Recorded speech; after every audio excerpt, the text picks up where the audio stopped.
Okay, guys, so it is. Let me see what it is. Hold on. I failed already. It is the 10th of June, Monday, 10th of June, and it's about 8 o'clock.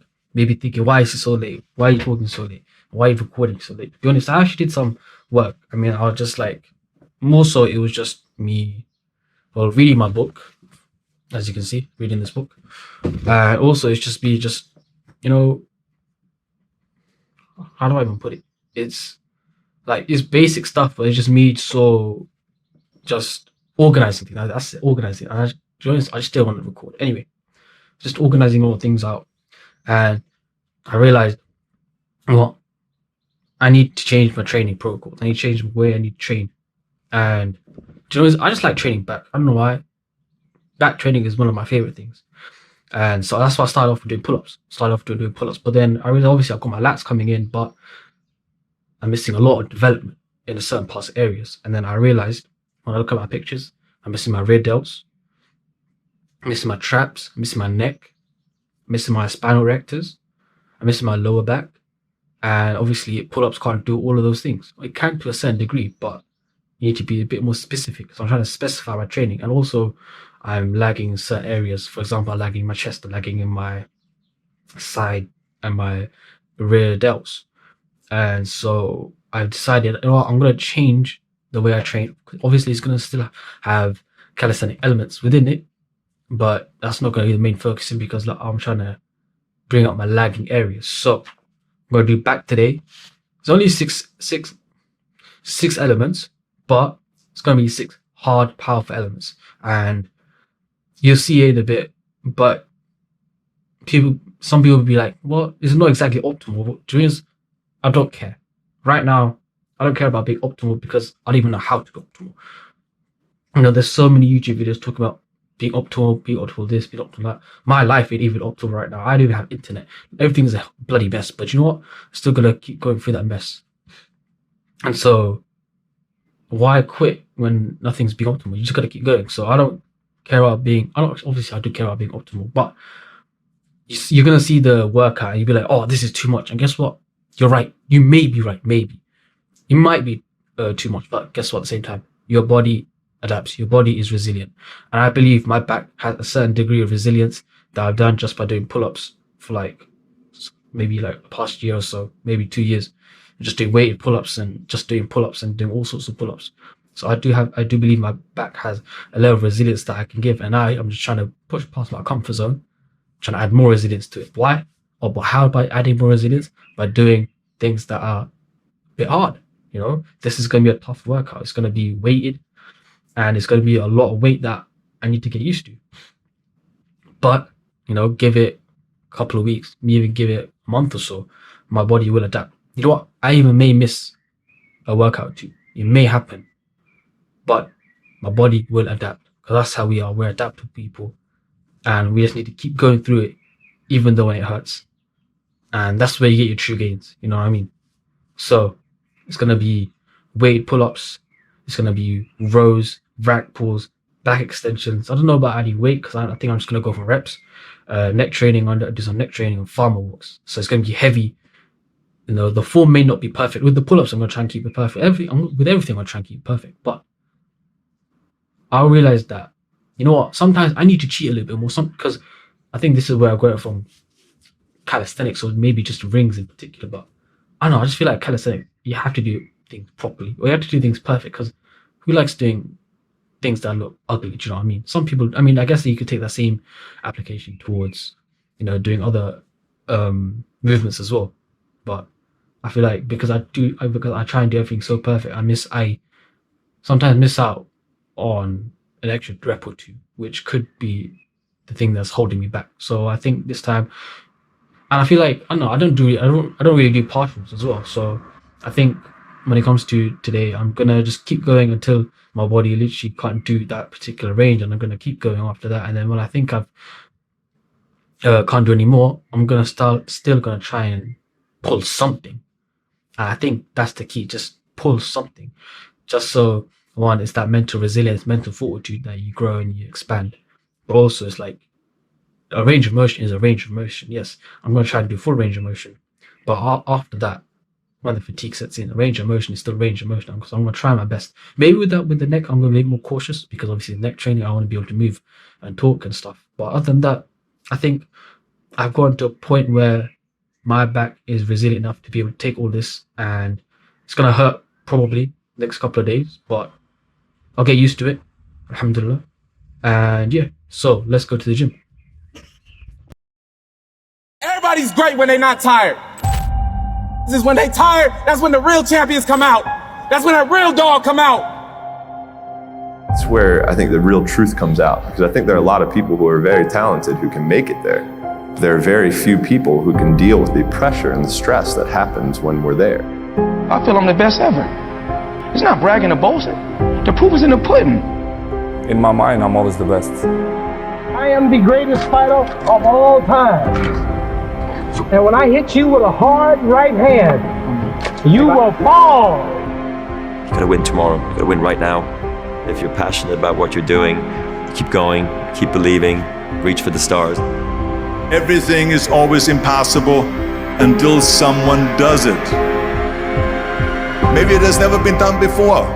That's perfectly fine with me. But I'm gonna do it. Never say never, because limits, like fears, are often just an illusion. Hungry dogs run fast. And let the big dogs eat. If you look at the greats in any walk of life, the greats do things when they don't always want to. And that's the separation. It means you have to be more disciplined than not disciplined. I wanted to be the best I could be, period. I was waiting for you to smile at some of the compliments. You didn't. Smiling doesn't win you gold medals. I'm too fast, I'm too skillful, and I'm gonna show everybody out there watching this show and the whole world, and the world will bow and admit that I am the greatest of all times when you see what I do to George Foreman. I believe that whatever I put my mind to, and if I was willing to make sacrifices and I was dedicated, that I could achieve absolutely anything. I'm the best ever. I'm the most brutal and vicious and most ruthless champion there's ever been. There's no one can stop me. I'd like to take this chance to apologize to absolutely nobody. Maybe someone's don't like me because maybe I'm too good. You win some, you lose some. But you live to fight another day.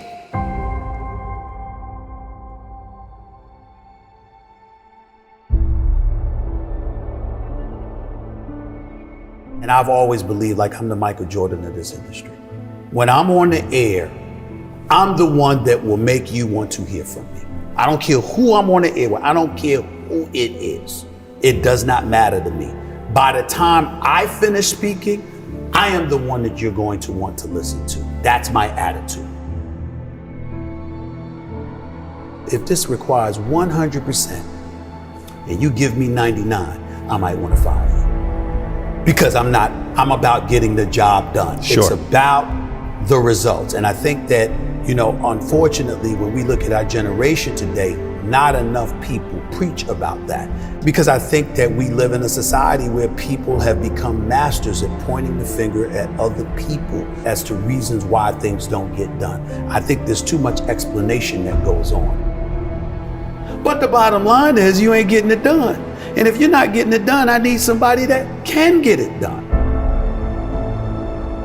I am of the belief that if you truly adopt that belief in your soul, then you walk to work every day not looking for excuses. You're looking for a way for the job to get done. And in most instances, you are going to be successful than not. You want to go with status quo, you're perfectly, fine with flowing along, just Safe, to get along, secure. safe, secure, whatever. But when you're trying to win, you're constantly looking to get better. My philosophy is very, very simple when it comes to my family, particularly, me being a dad. If they're hungry, it's because I'm starving. I don't eat until they eat. I'm not comfortable until they're comfortable. I don't have unless they have. That's the mentality, and that's the mentality that I strictly get from my mother. And so for me, having that kind of mentality, well, what comes with that?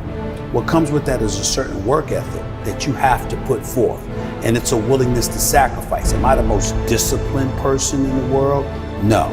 Am I the most meticulous person in the world, like some people would believe? No, I'm meticulous enough and I'm disciplined enough. But I think the key thing is that the bottom line is everything to me. And whatever the bottom line requires is what I'm going to do. If the bottom line requires an excessive level of discipline, I'm going to do it. But to me, it's whatever the moment or the situation demands. And I'm a bottom lines oriented kind of person. You don't assume that opportunities are waiting for you. You know obstacles are standing at every door. Right. And so that challenge that you have to embrace and you have to deal with, that's hard to deal with when you have achieved. You don't work hard to play hard. You work hard to have the ability to play when you want to.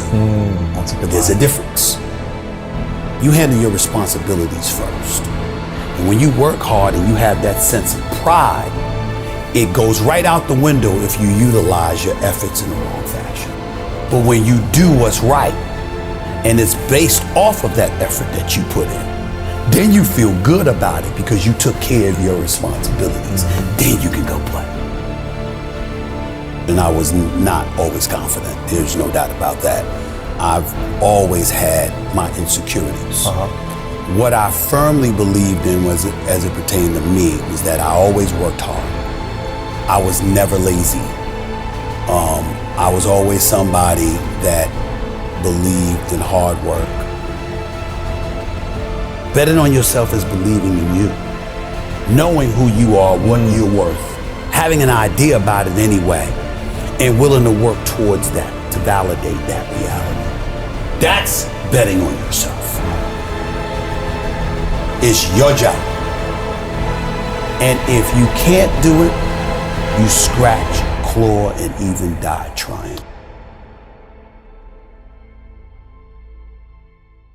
Okay guys, so the time is about 12:30. I came home at 12.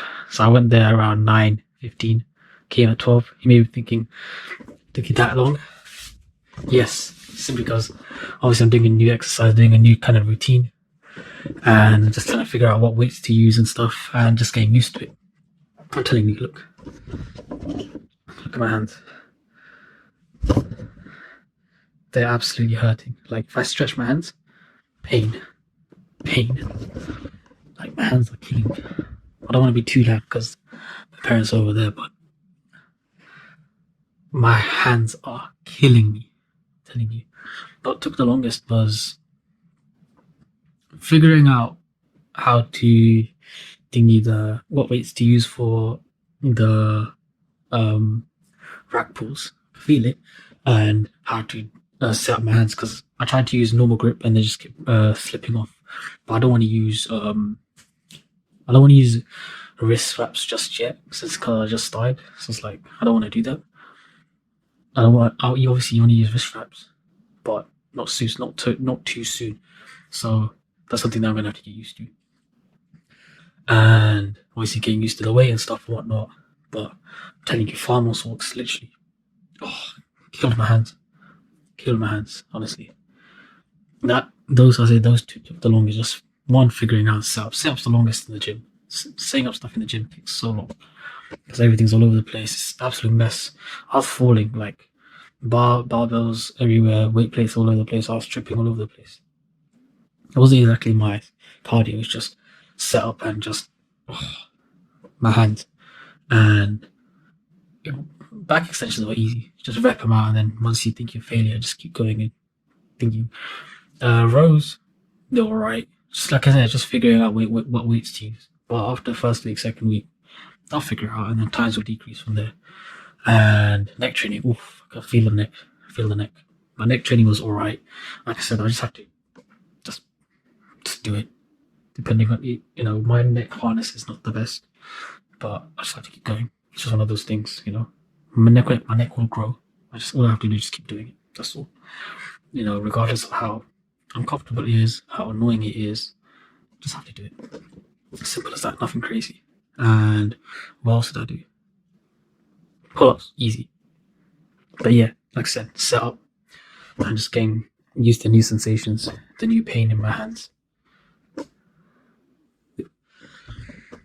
And yeah, but I have nothing else to say other than I'm gonna go to bed and try and wake up early so I can do today's session in the morning. So I'll see you guys then. Take care, peace. I'll do all the usual stuff, like, comment, sub, do all that usual stuff.